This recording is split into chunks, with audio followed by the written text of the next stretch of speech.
बघा बाळांनो, फळ्यावर एक उदाहरण दिलेलं आहे आणि ते आपल्याला सोडवायचं आहे.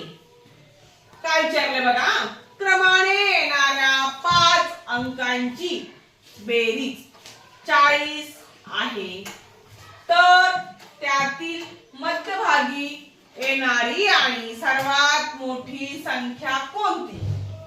आता हे सोडवण्याकरता आपल्याला एक ट्रिक वापरायची आहे आणि दिलेल्या पर्यायातून आपल्याला कोणतं उत्तर आहे हे शोधून काढायचं आहे. आता काय विचारले अगोदर, क्रमाने येणाऱ्या 5 अंकांची बेरीज किती आहे? 40. मग आपण काय करूया, या 40 ला क्रमाने येणाऱ्या 5 अंकाची किती सांगितली? 5. मग 5 न या बेरीजला म्हणजे 40 ला भाग देऊया. 5 न काय करूया, 40 ला भाग देऊया. 85 40. 5 आणि 85 40. म्हणजे 8 चा भाग दिला, म्हणजे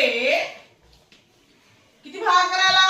8 आला. म्हणजे मध्यभागी असणारी संख्या कोणती आली? 8 आली. आता आपल्याला काय करायचं, सर्वात मोठी संख्या काय विचारलंय, त्यातील मध्यभागी असणारी येणारी आणि सर्वात मोठी संख्या. आता मध्यभागी असणारी संख्या किती आली? 8 आली. आता काय काय करायचं आपल्याला, सर्वात मोठी संख्या कोणती? आता बघा, मध्यभागी किती आले? 8. आता 8 च्या अगोदर 6 7. आता 8 च्या नंतर 9 10. म्हणजे आल्या का क्रमवार संख्या? 6 7 8 9 10. आता या 5 संख्यामध्ये, या 5 मध्ये कोणती संख्या मोठी आहे? 10.